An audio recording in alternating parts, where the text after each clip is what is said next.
Vamos a comenzar con la última ponencia de la sesión, de la jornada de hoy.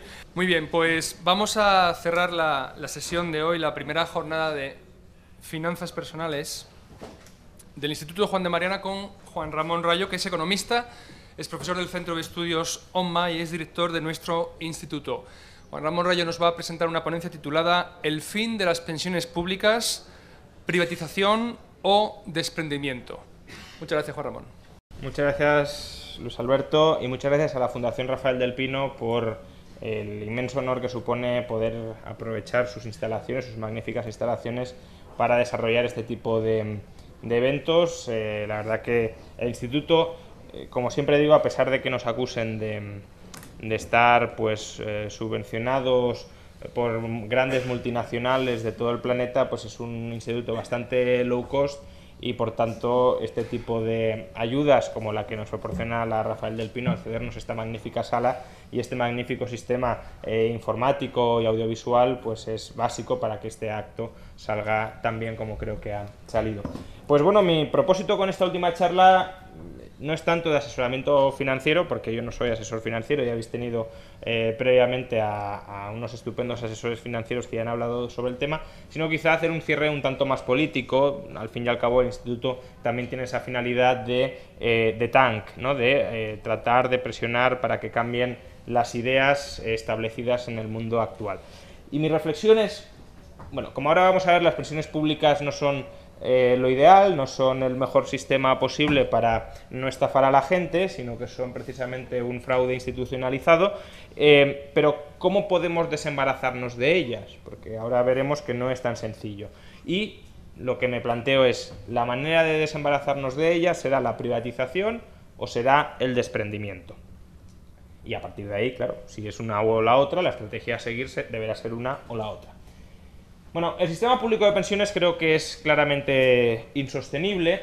Es un sistema basado en el reparto que se llama Pay as you go, es decir, vas cobrando según va pasando el tiempo.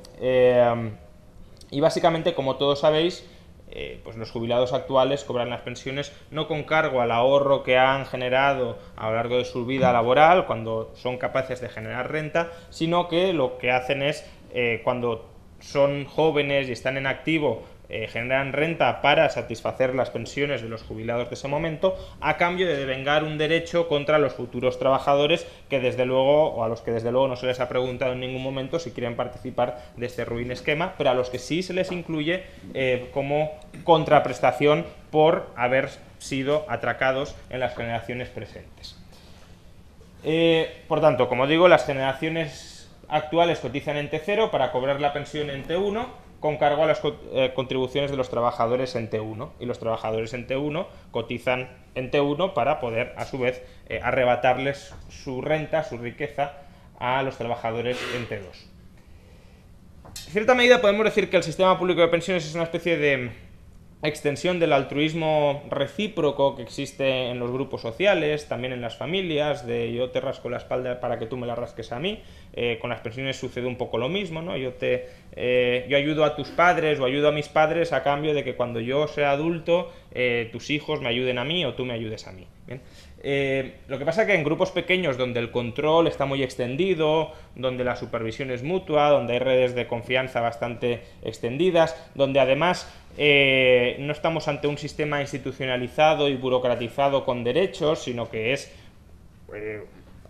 tiene la apariencia de altruismo, aunque al final es un interés mutuo recíproco oculto, pues puede funcionar. En grupos tan grandes como una nación, una sociedad gigantesca de 40 millones de personas, el comportamiento tiende a ser bastante disfuncional.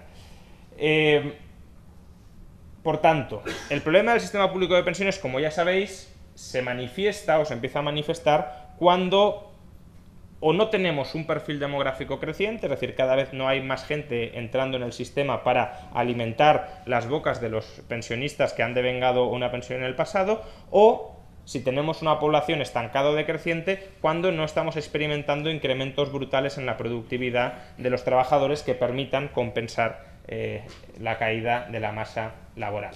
Aquí tenéis una fórmula muy sencillita, pero que creo que vale la pena pues, visualizar de cómo el sistema se ha de mantener en equilibrio a largo plazo. Es decir, el salario medio por el número de trabajadores, digamos la masa laboral de una economía, por la cotización a la seguridad social, el 37% que estamos pagando ahora, esa recaudación, esos ingresos han de ser iguales a la pensión media por el número de jubilados. Ese ha de ser el equilibrio del sistema. Y por tanto, como ahora vamos a ver, si el número de trabajadores cae, si la pensión media sube, si el número de jubilados sube, hay que buscar algún tipo de ajuste en el resto de variables del sistema. Y no hay otra. Es decir, eso es lo que hay y no puede haber otra posibilidad. ¿Bien? Entonces, como sabemos, este yo creo que es el gráfico de terror para todos los pensionistas, no actuales, sino futuros. En el mejor de los escenarios posibles, estoy excepcionando la inmigración, de la que luego hablaré algo, en el mejor de los escenarios posibles, es decir, asumiendo que el número de trabajadores en España, la tasa de empleo en España, contabilizando también que los activos se incrementen, etc. En el mejor de los escenarios posibles, el número de trabajadores en activo en España, ocupados en España, será la línea azul que estáis observando. ¿Bien? Y el número de pensionistas, esto, si en el mejor de los escenarios posibles, digamos con una previsión relativamente conservadora, tampoco asumiendo que va a haber extensiones en la esperanza de vida muy prolongadas como las que sí es probable que vaya a haber. Antes lo comentaba Belén, que bueno, de media más o menos cada día se incrementa la esperanza de vida en 5 horas, por tanto lo que tenemos es que cada vez vivimos más y eso también va a seguir sucediendo. Pero bueno, asumiendo que más o menos vamos a vivir como vivimos ahora, fijaos, en el año 2050 tenemos prácticamente una relación de un pensionista por trabajador en activo. Lo cual indica que las pensiones públicas serán todavía más insostenibles de lo que son hoy, porque hoy, con una crisis económica brutal, 5 millones de parados, etcétera, la relación, lo comentaba también antes Belén, es de aproximadamente entre 1,5 y 2 por pensionista. Y vamos a uno, asumiendo, insisto, que estamos en plena expansión económica, que no hay crisis, que no aumenta el paro, ¿bien? Es decir, en el mejor escenario. Por tanto, regresando a la fórmula que hemos visto antes, si la variable número de trabajadores, vaya, aquí el láser no llega, si la variable número de trabajadores cae y la variable número de jubilados crece, pues fijémonos cómo podemos ajustar esa igualdad. Una posibilidad es con incrementos en el salario medio, es decir, aumentos de la productividad, que eso muy probablemente se vaya a dar. De hecho, si queremos ser muy optimistas, ya sabéis que otra de las grandes preocupaciones anticapitalistas que hay hoy en día es el creciente miedo a la robotización y a la automatización de los procesos productivos. Nos dicen que cada vez habrá menos oportunidades laborales, que el 50% de la población ha llegado a estimar, un estudio de Oxford, se va a quedar desempleada porque su trabajo va a ser mecanizado. Entonces, bueno, si esto fuera así, obviamente imaginad, un trabajador en activo haría lo mismo que 2 en activo actualmente, lo cual pues ya tendríamos el aumento de la productividad que estamos necesitando para que la ecuación no se desequilibre. Ahora bien, como también intento decir siempre, tratar de garantizar la sostenibilidad del sistema no con lo que podemos controlar hoy, sino con los hipotéticos futuros que no dejan de ser cábalas, pues no deja de ser una marcada irresponsabilidad, porque es confiarse básicamente a los avatares del futuro y no hacer nada para, en caso de que las cosas no salgan todo perfectamente, al menos no sufrir demasiado. Pero bueno, una posibilidad desde luego es que aumente el salario medio. Ahora bien, aunque aumente el salario medio, tened en cuenta que la relación entre la pensión media actual y el salario medio actual sin duda sí va a caer. ¿Por qué? Porque si hay menos trabajadores en activo, no podrán seguir pagando 2 trabajadores una pensión. Tendrá que pagar uno una pensión.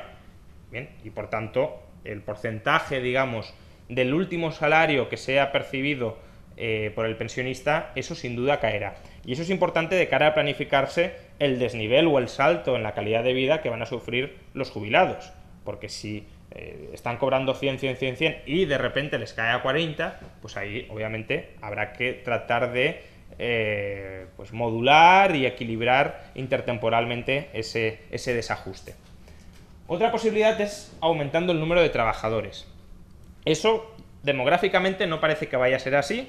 Podéis decir, bueno, pues ahora vamos a empezar todos a tener hijos masivamente, pero digamos que la gente que tiene que estar trabajando en el año 2050 prácticamente ya ha tenido que nacer. Es decir, hay un cierto margen, obviamente, sobre todo si estamos pensando en mercado laboral de gente de 25 años, pero tampoco queda mucho. Es decir, si empezamos a trabajar a los 25 en el año 2050, quienes no hayan nacido en 2025 ya no están. Por tanto, prácticamente la gente que tiene que estar trabajando en el año 2050 o ya está o no va a estar. Y eso implica que, como no está, porque eso sí lo sabemos, ya tenemos los censos de población, no va a estar. Por tanto, por esa vía, aumentar el número de trabajadores internamente no es tan factible. Lo podemos aumentar externamente, y aquí ya nos meteríamos en otro debate muy interesante, que es: abrimos las fronteras y permitimos que todo el mundo que quiera trabajar en España trabaje en España, o no. Habría opciones intermedias con las que además los españoles deberían estar bastante satisfechos en parte, que sería: todo inmigrante puede venir a trabajar en España, paga seguridad social, pero no devenga derecho a las pensiones. No, estoy completamente seguro que muchos inmigrantes estarían dispuestos a venir en esas condiciones sin ninguna duda. Desde luego no gente de Estados Unidos, eso no lo esperéis. Pero gente de otras zonas del planeta más pobres, sin duda sí. Y en parte, bueno, esto es equivalente a lo que ha hablado Gary Becker muchas veces de vender la nacionalidad o la ciudadanía, es decir, derechos de compra para entrar en el país, pues sería una especie de pago diferido, no a lo cospedal, pero pago diferido al fin y al cabo. Entonces, esa sería una opción. Permitimos que la gente entre y pague seguridad social sin devengar derecho a la pensión, porque es que si lo devenga, seguimos atrapados en el sistema piramidal en el que estamos metidos. Luego, otra posibilidad, como hemos visto en la fórmula, es que, bueno, el salario medio va aumentando, pero no espectacularmente, el número de trabajadores cae, se desploma, pues a pagar más cada trabajador. ¿Qué pasa? Que actualmente ya estamos pagando casi el 40%, 37,3% entre la cotización empresarial y la del trabajador. Ya somos una de las cotizaciones a la seguridad social más altas del mundo y, por tanto, no hay mucho margen más para rascar. Probablemente el ministro de Hacienda o la ministra de Trabajo no piensen lo mismo, pero en realidad hay poco margen para rascar. Podemos llegar a ser Grecia. En Grecia prácticamente la seguridad social es el 50% del salario de un trabajador, pero espero que en ese momento ya sí que las ansias de rebelión fiscal entre los ciudadanos estén más en alto, ¿no? Las espadas estén más en alto. Entonces, el incremento de la cotización a la seguridad social no parece que vaya a cubrir la diferencia porque no tiene mucho recorrido. Otra posibilidad, que es desde luego la que ha adoptado este gobierno y también los anteriores, de hecho el sistema de seguridad social lleva 30 años haciendo esto, es reducir la pensión media.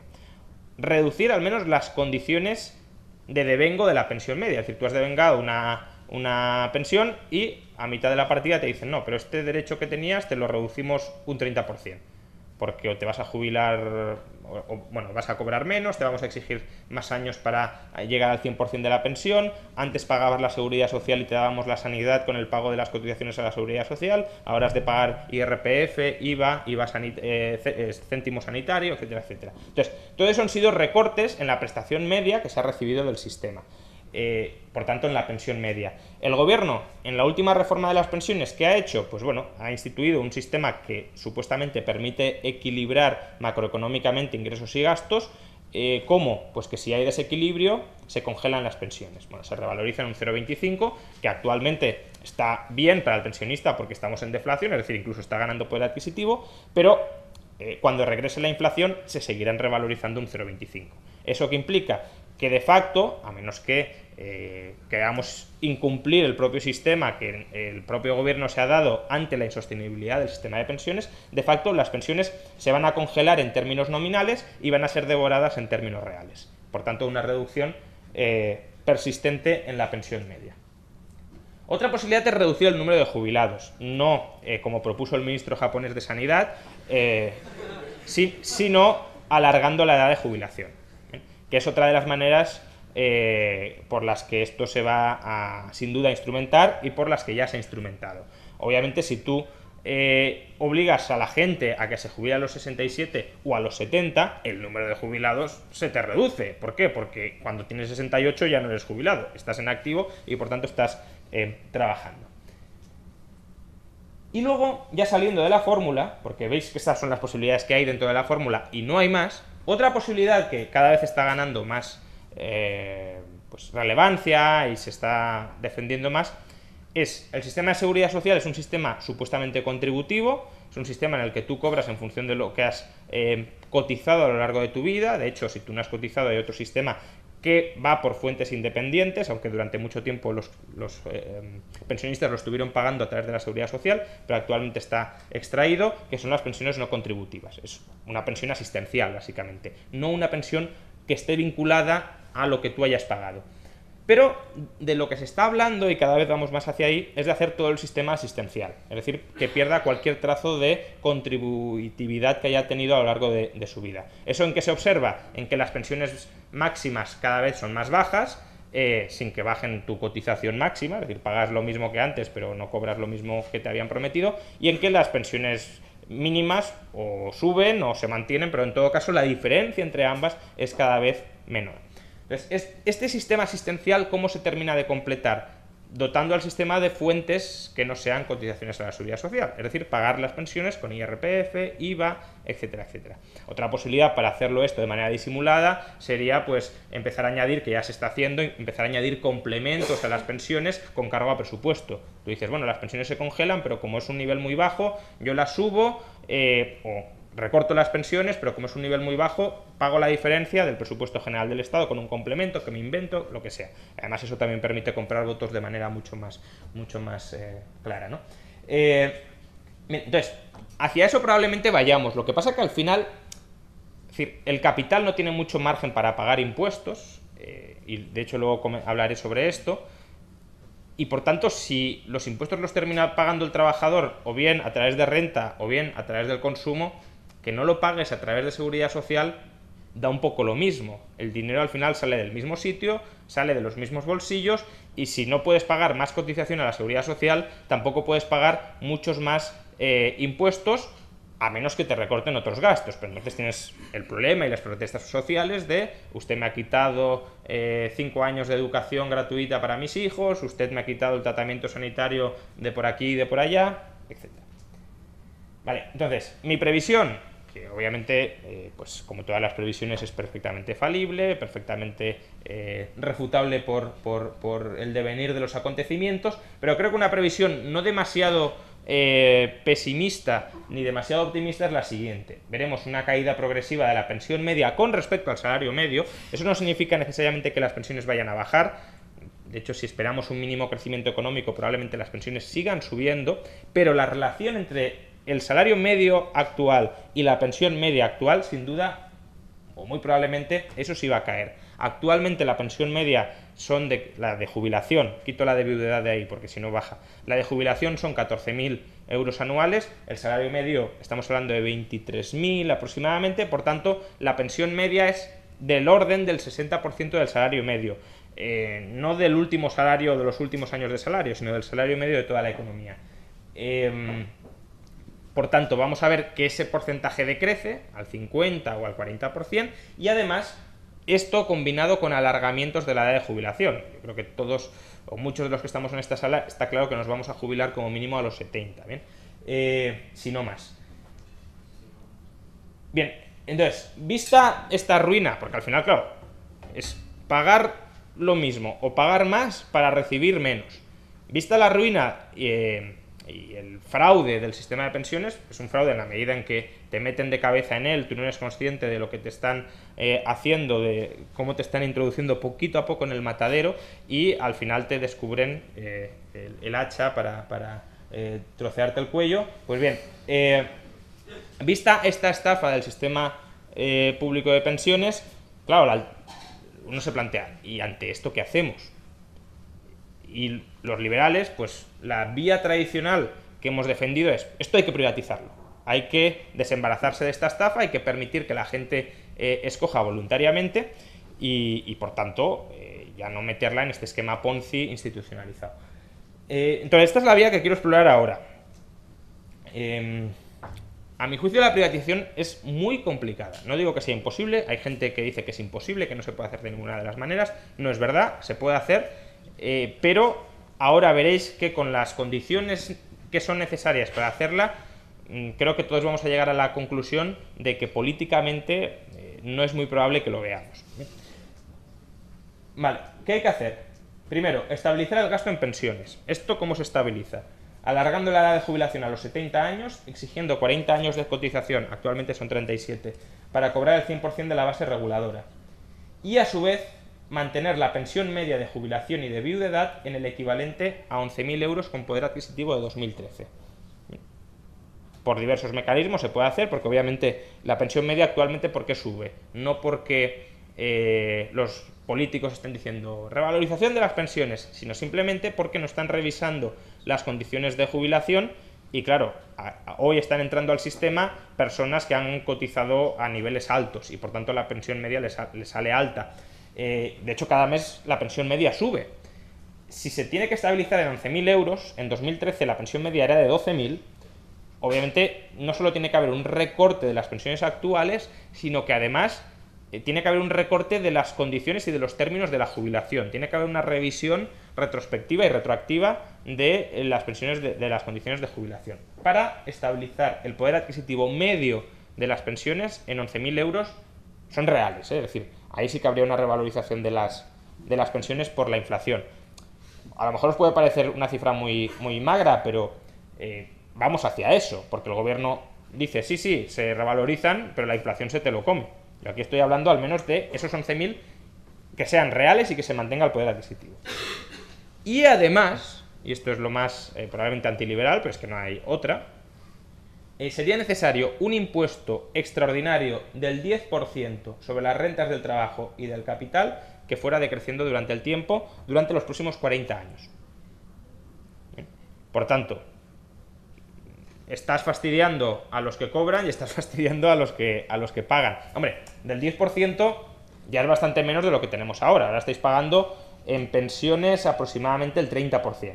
Por tanto, será una reducción. Luego están los complementos formativos, etcétera, pero pensiones es del orden del casi algo menos del 30%. Entonces, bueno, ahí tendríais una rebaja, claro, pero aún así es una mordida importante a cambio de nada.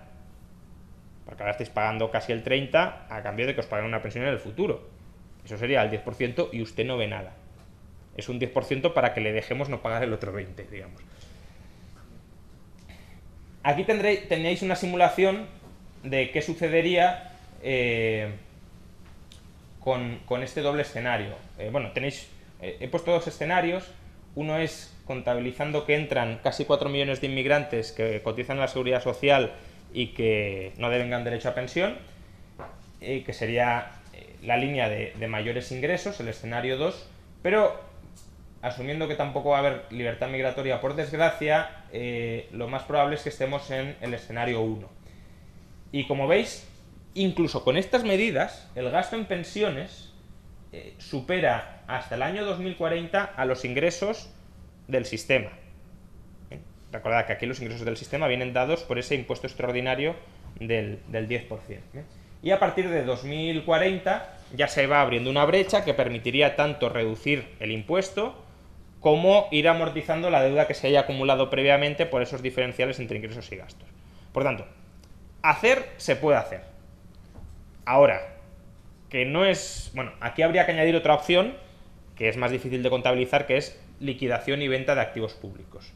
Pero teniendo en cuenta que también hay que pagar deuda pública, ni siquiera liquidando todos los activos públicos tienes para liquidar la deuda previsional y la deuda pública financiera. Tampoco es que ahí haya un margen extraordinario. Entonces, poder se puede hacer, pero es políticamente muy complicado. Entonces, una opción es dar la batalla en este frente, es decir, tratar de hacer lobby político para ofrecerles planes a Montoro, a Báñez, a Pablo Iglesias, etcétera, para que privaticen las pensiones públicas, diciéndoles, mira, es que esto es mucho mejor si cada uno tiene su cuenta de ahorro personal, etcétera, etcétera. Es un escenario que no veo, y además cada año que pasa se complica más, Es decir, Aznar, por ejemplo, lo hubiese podido hacer, tenía el plan encima de la mesa, no lo quiso hacer, lo rechazó por intereses políticos, y ahora es mucho más complicado de hacer que en la época de Aznar. Y en 10 años será todavía más complicado. Bien. Bueno, en el 2060 a lo mejor ya es más fácil, porque las tornas demográficas se habrán invertido, pero hasta que tengamos la pirámide, o mientras tengamos la pirámide invertida, complicadísimo.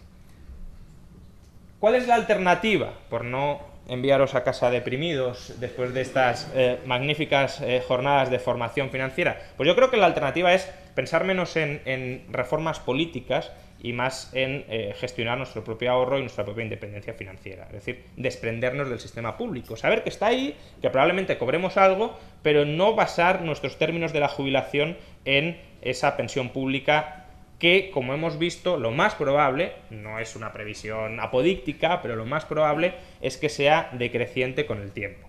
Y es el desprendimiento. Además, ahí podemos hacer un trabajo los liberales, y es, por ejemplo, este tipo de jornadas. Señores, no van a cobrar una gran pensión pública. Señores, piérdanle el miedo a no solo a ahorrar, o responsabilícense también por empezar a ahorrar, sacrificarse, practiquen la austeridad que les piden a los políticos y que jamás van a practicar ellos, pero ustedes sí pueden practicarla, con esfuerzo, con sacrificios, pero pueden hacerlo, y piérdanle el miedo a invertir más allá del ladrillo, más allá de la deuda pública, más allá de las preferentes, e inviertan en el motor de la economía, como es, por ejemplo, la bolsa o los mercados financieros en general. Y esa labor de pedagogía yo creo que es más fructífera que la labor de lobby al poder político, de irte al Congreso y darle un plan, que esto lo hacen muchos think tanks y es muy loable que lo hagan, pero me parece que, sobre todo en el caso del sistema público de pensiones, es bastante poco fructífero. Pero además, la ventaja de este desprendimiento es que no solo depende de nosotros. La propia dinámica de la sociedad muy probablemente nos conduzca al desprendimiento, porque de momento la gente sigue sin ser del todo consciente de cómo su nivel de vida va a caer una vez empieza a jubilarse y por tanto a perder las rentas salariales que venía percibiendo. Pero cada vez más lo va a ir viendo y lo va a ir visualizando conforme la gente se vaya jubilando, no tenga una gran renta, y tú, que tienes unos años menos, veas esa situación y digas, yo no quiero estar aquí. Por tanto, ¿qué tengo que hacer para evitar estar aquí? Y por tanto, eso estimulará a que la gente ahorre. Muchas veces hemos dicho que el sistema público de pensiones mata el incentivo al ahorro. El progresivo declive del sistema público de pensiones volverá a incentivar el ahorro. Ahora bien, y esto lo que provocará, además, es que el sistema público de pensiones, tal como lo conocemos hoy, probablemente cada vez irá siendo más residual. La gente cada vez más dependerá de las rentas que ella misma ha acumulado y no tanto de la pensión pública. Y eso también permitirá, llegado el momento, plantear una privatización o al menos una suspensión parcial de ese sistema de pensiones, porque ya sí que tendrá un componente meramente asistencial y no un componente contributivo absoluto como el que tiene hoy. Eso significa que los liberales solo tenemos la tarea de mostrarle la luz a la ciudadanía diciéndole ahorra, ahorra, invierte, invierte, o también hay otra tarea necesaria de lucha y de enfrentamiento con el poder político. También lo hay, y es justamente reducir la tributación sobre el ahorro. Es decir, probablemente no van a reducir nuestra tributación sobre la seguridad social porque la necesitan, pero al menos que no nos atraquen cuando estamos componiendo nuestra propia pensión privada. Es decir, yo ya soy siervo, soy esclavo del Estado en lo que se refiere a cotizar para las pensiones. Ahora, al menos, conforme yo le voy descargando de la necesidad de que usted me tenga que pagar una pensión futura, ese fondo de ahorro que estoy acumulando no me lo sablé. Entonces, ese trabajo de tratar de reducir la tributación sobre el ahorro, que por ejemplo José Luis antes ha explicado diversas formas dentro del sistema actual, y hay que dar la batalla para que cada vez haya más de esas formas, para que no se implanten impuestos sobre la riqueza, que esto es una de las propuestas más terribles que estamos viendo últimamente, porque sí, de momento son solo los ricos. Pero lo complicado en materia de impuestos es meter la cuña. Una vez ya se ha aceptado que tiene que haber impuestos sobre la riqueza, a partir de 1 millón de euros, dice Ciudadanos, ¿Y por qué no a partir de 900.000? ¿O de 800.000? ¿O de 700.000? Ir bajando el nivel ya es mucho más fácil.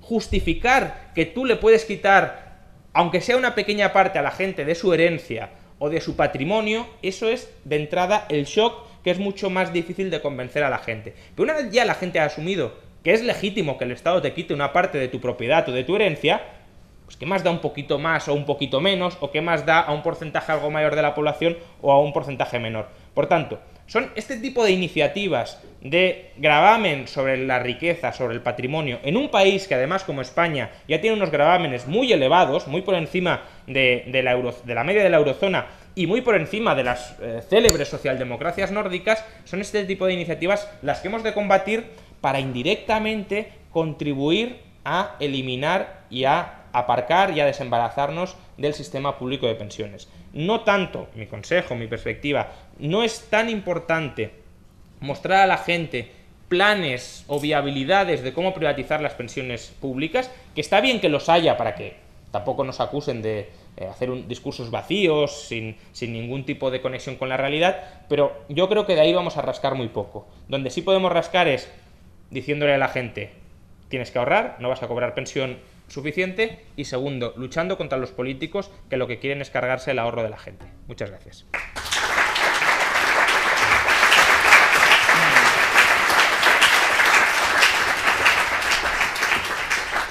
Bueno, esto es lo que llaman en inglés perfect timing. Ha acabado en los 30 minutos. Me alegro porque no estaba medido. Pues no te ha podido salir mejor.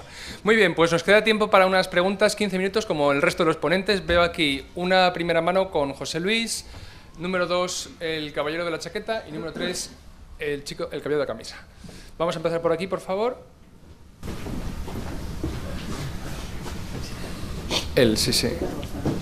Sí, quería hablar una doble pregunta. Primero, se me ha olvidado comentar por el tema de tiempo que sería deseable para esto de fomentar el ahorro una especie de mini SICAP para cada uno propia, en la que mientras en esa cuenta no domicilies ni el Canal Plus ni el coche, puedas hacer lo que quieras y no tributes nada. Y ese sería tu plan de ahorro, que sería lo ideal. Era saber tu opinión. Sí, totalmente. De hecho, hubo un momento cuando Montoro estaba tramitando la reforma fiscal que se sugirió... Era un esperpento. No, lo que ha aprobado es una... Sí, vamos. Sin límite alguno. Sí, no, claro. Se trataría de extender el régimen de la SICAP a todo el mundo, efectivamente. Sí. Vale, y otra pregunta era un poco por saber tu opinión. Aunque estamos en unas jornadas del ahorro, hay mucha gente que estos años lo está pasando mal, desahucios, etc.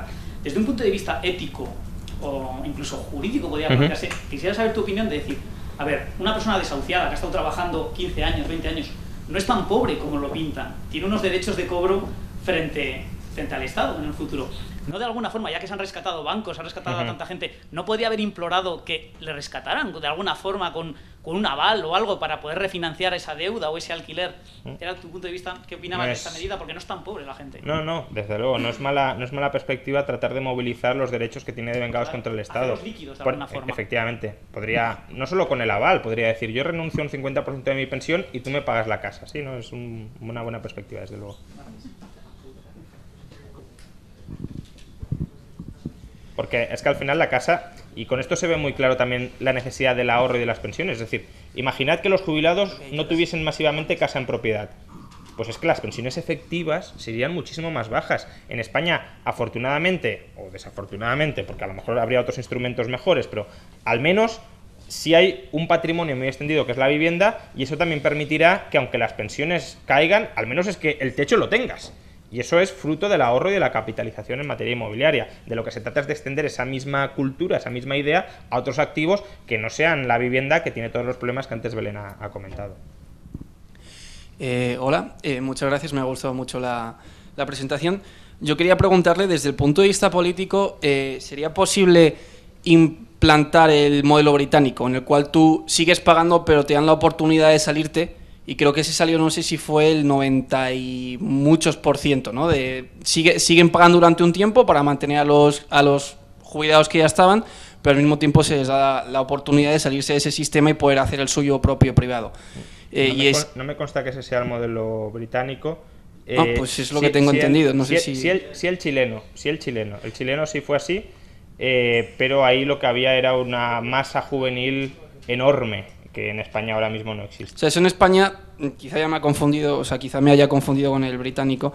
¿Sería posible hacerlo desde un punto de vista político? ¿Sería más fácil quizá convencer y la posibilidad de hacer a lo mejor lobby con ese modelo? Pero es que ese modelo tiene el problema que he planteado, es decir, si tú te sales y dejas de pagar, el pensionista deja de cobrar. No, pero seguiría, o sea, la oportunidad de salirte, sigues pagando durante un tiempo para mantener a los pensionistas, pero al mismo tiempo te puedes ir haciendo tu propio plan. Pero es que ¿cuánto tiempo has de seguir contribuyendo? Porque quiero decir, Claro, tú puedes sería- decir, no, sigo pagando a los pensionistas que tengan 75 años, tienen una esperanza de vida de 20 casi, aún así, o sea, tendrías que pagar 20 años, tal, pero es que el que tiene 55, en 10, 15 años Ya. se va a preparar para tener una pensión pública, porque ese señor ha devengado ya casi una pensión entera. Entonces, ¿por qué el que ya tiene 67 sí se lo has de pagar y el que tiene 66 no?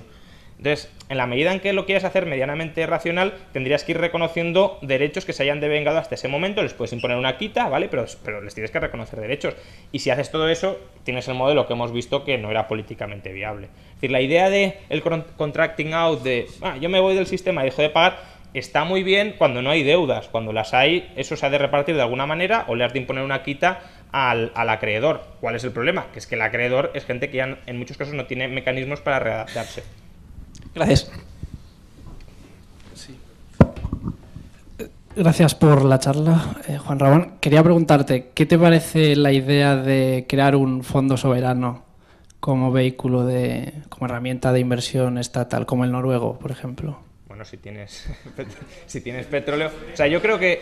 Claro. Creo que modelos... Pero digo, ¿qué tiene que ver que tengas petróleo o no? Bueno, quiero decir, ¿cómo capitalizas ese fondo? ¿A partir de qué rentas? Claro, bueno, En el caso al de- ser pay as you go, como has dicho, y no quedar ningún margen...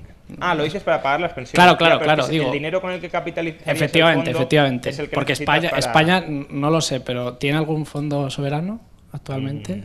Las cajas nacionalizadas es su fondo soberano. Vale, entonces, la idea de crear uno no... No, o sea, a ver, yo con respecto al petróleo, creo que aquí también se ve un poco los tres modelos que puede haber incluso de gestión. Yo creo que hay tres grandes modelos de cómo gestionas tus rentas petroleras o en general las rentas que tiene un país. Bueno, pero lo decía en el caso de las pensiones, porque Noruega Sí. es el fondo soberano de pensiones, Claro, que no sé si tiene que ver directamente con el Pero- petróleo. Sí, lo nutre del petróleo. Vale, Entonces, vale. en el caso del petróleo puedes hacer como... para mí lo mejor que puedes hacer si tienes petróleo es hacer como Alaska. Es decir, ese dinero se lo das a la gente y que ahorre o consuma, es su responsabilidad. Luego, lo segundo más responsable que creo que puedes hacer es lo de Noruega, pues dices, bueno, al menos lo capitalizo y no lo despilfarro, no consolido gasto corriente en un activo que es perecedero y que no es renovable. Y lo tercero es Venezuela, que es empiezo con las rentas del petróleo, empiezo a comprar votos, desboco el tamaño del Estado y luego se me va acabando el petróleo, me baja de precio y estoy muerto. Que además yo creo que es el modelo que se hubiese implantado en Canarias en caso de que el petróleo se hubiese explotado masivamente. Con claro. lo cual, al final, bueno, no sabes si es mejor o peor que... Esto es lo de la tragedia de los recursos naturales, ¿no? Pues si no eres un país muy responsable, con políticos muy controlados por la gente, cuidado con darle muchas rentas a los Un políticos. segundo. Y, o sea, que no cabe la posibilidad de que exista un fondo soberano si no tienes petróleo. No hay Si no ningún es- país que Es que use... el fondo soberano lo has de nutrir con activos que tenga el Estado. Vale. Es decir, con las rentas de activos que tenga el Estado. ¿Qué activos tiene el Estado español? Pues ya te digo, Bankia, bueno, y las otras cajas ya las ha mal vendido, o sea, no tiene prácticamente Renfe, tal. AENA también, un poquito, la mitad. ¿Eh? AENA, la mitad. Sí, ya, pero que con eso no nutres. Loterías da 3.000 millones al año, bueno, pues... Bueno, hombre, quiero decir, si lo hubieses ido dotando, pero que sí, es una cantidad mínima. La siguiente pregunta, ¿quién tenía levantada la mano? Creo. Ahí está Paco, me parece. Bueno, y tú mismo si quieres también. Veo que aquí son ustedes todos muy liberales, pero yo sigo a dos economistas muy conocidos últimamente, que son Vicente Navarro y Juan Torres López. Entonces hay cuatro argumentos que señor Rayo, son demoledores en su contra. A ver qué me dice. Uno es que toda esta historia es muy vieja, que llevamos años, decenios, oyendo que el sistema de pensiones va a quebrar. Y no quiebra. Entonces hay una sospecha de que todo esto es un complot de los gestores privados, bancos y de fondos de inversión para para que perdamos la confianza en el Estado y en las pensiones futuras y nos pasemos como locos a invertir en Además, bolsa. son los que han financiado todo este acto, también, como sabéis. Efectivamente. Lo sospechaba, gracias por la confirmación. Luego, ¿cómo pueden pretender que la gente invierta sus capitales en bolsa cuando el capitalismo es ciclotímico? Una crisis como la que hemos tenido, pues la gente que tenía su pensión en bolsa pues ha perdido muchísimo. Y además es que no confían ustedes en la productividad del mercado, porque esto todo lo va a resolver la productividad del mercado. Y el ejemplo más claro es cuánta gente trabajaba en la agricultura a comienzos del siglo XX. Pues el 95%. O sea, hacía falta el 95% de la gente simplemente para conseguir que todo el mundo comiera. Y ahora solo trabaja en la agricultura el 3%. Entonces, esto demuestra que nada, con que trabaje el 3% de la gente, todos seguiremos vivos y teniendo grandes rentas y unas pensiones estupendas. Sí, sí, esa es la respuesta convencional que se da a la necesidad de privatizar o de desvelar la estafa del sistema público de pensiones. En cuanto al primer argumento de que esto es una historia muy vieja, de que siempre estamos diciendo que va a quebrar, es muy vieja y muy verídica, porque ya ha quebrado en varias ocasiones. Pensad que en el año 85 fue la primera gran reforma de las pensiones. Uno podía cobrar el 100% de la pensión con 10 años trabajados. Por tanto, habiendo trabajado 10 años, con esa media cobrabas el 100% de la pensión. Ahora estamos con 37 años y la media te la hacen, pues ahora mismo está en 25 y lo van a extender a toda la vida laboral.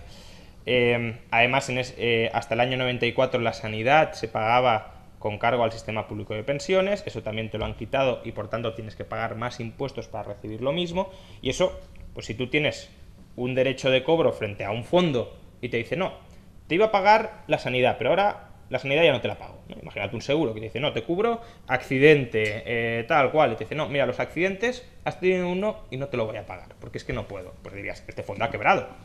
Otra cosa es que tú no quieras ejecutar la quiebra, etcétera, pero el fondo ha quebrado y por tanto se tiene que implantar quitas, que es lo que ha ido implantando. Por tanto, ya hemos tenido quitas, la última reforma de las pensiones ha sido otra quita a los derechos que tenían los pensionistas.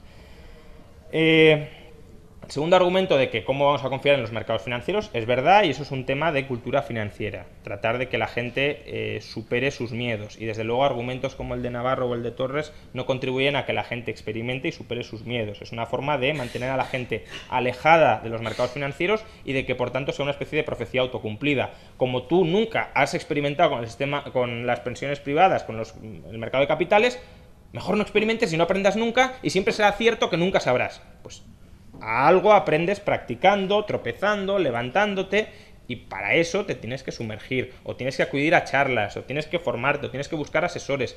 Para eso existen opciones dentro del mercado, y tú le estás inculcando miedo a la gente para que no explore esas alternativas y por tanto para que se tenga que confiar y tenga que depender del poder político. Es verdad que los bancos se nos dice que nos están pues untando a todos de manera muy descarada.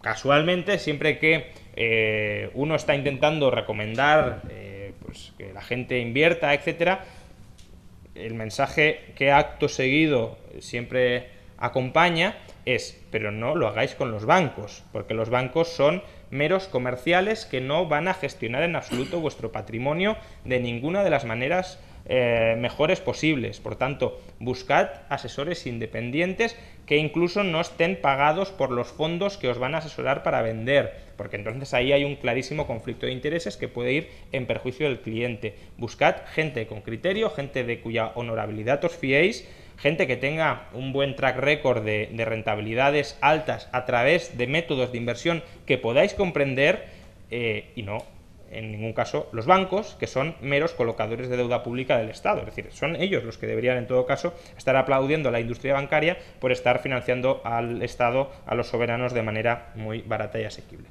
Y el último argumento, el de la productividad, en parte es cierto, ya lo he comentado, pero tengamos en cuenta, es decir, si el número de jubilados se duplica y actualmente el gasto en pensiones es del 10% del PIB, si el número de jubilados se duplica y pagas la misma pensión, debería irse al 20% del PIB. Si el PIB se duplica, vas a mantener el gasto en pensiones en el 10%. Por tanto, es verdad que puedes decir, bueno, al final yo lo que voy a tener siempre es un 10% del PIB en pensiones. Pero ese 10% del PIB hoy es el 60% de la última pensión. Si tú congelas la pensión cuando se duplica el número de pensionistas, aunque se duplique el PIB, pagarás la misma pensión, pero será el 30% del último salario. Porque se duplican todas las rentas menos las pensiones. Por tanto, en términos relativos, el pensionista sí se empobrece. Y eso, obviamente, pues mejor que la pensión no baje, porque al menos las necesidades que hoy tiene cubiertas las tendría cubiertas, pero es lo que os he dicho, en términos de progresión y de mantenimiento de vuestra calidad de vida, vais a sufrir una merma brutal, a menos que hayáis ahorrado, que eso es justamente para lo que sirve el ahorro, o para lo que sirve la deuda, para nivelar vuestros niveles de consumo intertemporalmente. El Estado, si solo confiáis en el Estado, haréis así. Eso no tiene sentido. O permites, como decía antes José Luis, movilizar en términos líquidos esa riqueza, es decir, que tú te puedas incluso endeudar contra tus pensiones futuras y lo pagues con pensiones futuras, o si no haces eso, ahorra para equilibrar y para balancear esa renta antes de jubilarte y después de jubilarte. Y, por último, muy brevemente, si todo lo que dicen del aumento de la productividad fuera cierto, el mejor sistema sin duda serían las pensiones privadas, porque si en el sector privado, es decir, si la industria privada va a sufrir tal expansión de la productividad como para duplicar el PIB, es que lo que tenemos que ser es propietarios de esas empresas que van a duplicar el PIB, no receptores de los favores que nos quieran pagar los políticos. Hay tiempo para una última pregunta que creo que estaba ya tomada, ¿verdad? Sí, muchísimas gracias. Muchas gracias, profesor, por su conferencia. Hice un ciso también a colación del Fondo de Petróleo y a otro sistema incluso mejor que todavía mejor que el de Venezuela, que es el de Irak, de Saddam Hussein, que es me lo gasto en armamento y bueno, invado a mis... El de Venezuela en parte también. También. Bueno, y además, bueno, me callo porque si no... No nos vamos a meter en política interna. Vale. Mi pregunta es la siguiente. ¿Qué le hace pensar a usted que, como dijo usted, hacer lobby para que el Estado no aumente los impuestos al ahorro? Entonces mi pregunta es, ¿cree usted que el Estado estaría menos reticente a no subir esos impuestos al ahorro, incluso y estando reticente a no bajar las cotizaciones a la seguridad social? Que las cotizaciones a la seguridad no dejan de ser un impuesto al trabajo. Sí, lo que pasa es que las cotizaciones a la seguridad social ya están y por tanto intentar que bajen es complicado, porque tienes una especie de statu quo, pero tratar de luchar para que no se aprueben nuevos impuestos que hoy casi en el imaginario colectivo se ha asumido que tienen que ser bajos o inexistentes, estoy pensando paradigmáticamente en el impuesto de sucesiones. Reimplantar el impuesto de sucesiones en Madrid no debería ser tan fácil, que lo van a hacer, pero la gente en general en Madrid no quiere pagar impuesto de sucesiones, lo está viendo como lo que es, un atraco a la herencia, y por tanto, a poco que hagas un poco de presión y de divulgación social, eso debería ser una fuerza que contrarreste y que en parte ya está contrarrestando, porque todos los candidatos tienen que decir, pero las clases medias están excluidas. ¿Por qué? Para solo vender que vas a robarles a esa minoría que no vota o que es irrelevante en las elecciones. Ahí el riesgo, y lo que hay que hacer entenderle a la gente es, primero, es inmoral que usted algo que ve repugnante para sí mismo lo quiera para otros. Es inmoral, es decir, generaliza las normas, no me digas, no, para mí unas y para otros otras, y sobre todo para otros otras porque voy a salir yo beneficiado. Así no se convive en sociedad. Y segundo, también hay que hacerle ver a la gente que, lo que decía antes, si tú permites que se normalice el cobro de impuestos sobre las herencias, te va a terminar tocando a ti, porque van a ir incrementando la base de contribuyentes y al final tú vas a entrar, porque rico ya sabéis que siempre es el que está enfrente. Claro, precisamente por eso. ¿No cree que es más...? Por mí me parecen inmoral ambas cosas, pero bueno, estamos en la situación que estamos. Pero ¿no cree más vendible de cara a la opinión pública, decir, no, porque hay que bajar las cotizaciones a la seguridad social para crear trabajo, para crear, que es cierto, y en cambio es más de, no, que paguen los ricos, que paguen los ricos. Ah, bueno, pues sí, es verdad, porque a ver, porque si tienes más de 1 millón de euros tal, pues que sí, que tienen que pagar y tal. En parte es vendible, sí. Lo que pasa es que ahí vas a generar un déficit en la seguridad social que, quiero decir, al final esta es la estrategia que, por ejemplo, ahora está siguiendo Ciudadanos también, que me parece peligrosa, de aumento el IVA y reduzco cotizaciones a la seguridad social. Tú lo que estás diciendo es aumento impuestos sobre la riqueza. No, yo por mí bajar todo, pero bueno. Pero como estrategia política. Probablemente haya gente en Ciudadanos que también los quieran bajar todos, pero dicen, me comprometo a subimos el IVA para al menos bajar cotizaciones a la seguridad social. Y eso lo veo complicado porque es un sistema muy poco transparente de cómo está redistribuyendo los impuestos. Negarte a que se implanten nuevos impuestos es muy transparente, porque está claro si el impuesto está o no está. Ahora decir, no, mira, yo te voy a bajar 2 puntos el IVA, te voy a subir 2 puntos el IVA y te bajo 1 las cotizaciones a la seguridad social. ¿Sales ganando o sales perdiendo? Y eso ya no es tan claro. El PP, de hecho, también prometió esa misma medida, bajar cotizaciones a cambio de subir el IVA. ¿Qué hicieron? Subieron el IVA y no bajaron cotizaciones, como es la norma en la casa. Ahora Ciudadanos está diciendo, vamos a aumentar sustancialmente el IVA para bajar a largo plazo cotizaciones a la seguridad social. Pero en tanto en cuanto hay un déficit público, la tentación a aprovechar esa redistribución para subir el IVA y apenas bajar cotizaciones sociales es muy grande. En cambio, lo otro es, esto quédeselo ahí, como además los impuestos sobre la riqueza proporcionan muy poca recaudación y afectan, además en España, a muchísima gente, estoy pensando en el IBI, por ejemplo, pues modere esto, etcétera, etcétera.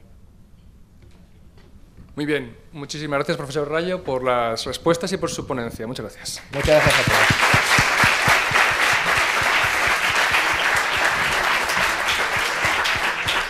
Muy bien, pues aquí termina la primera jornada de finanzas personales del Instituto Juan de Mariana. Gracias de nuevo a todo el público por estar presente, a la Fundación Rafael del Pino por cedernos las instalaciones.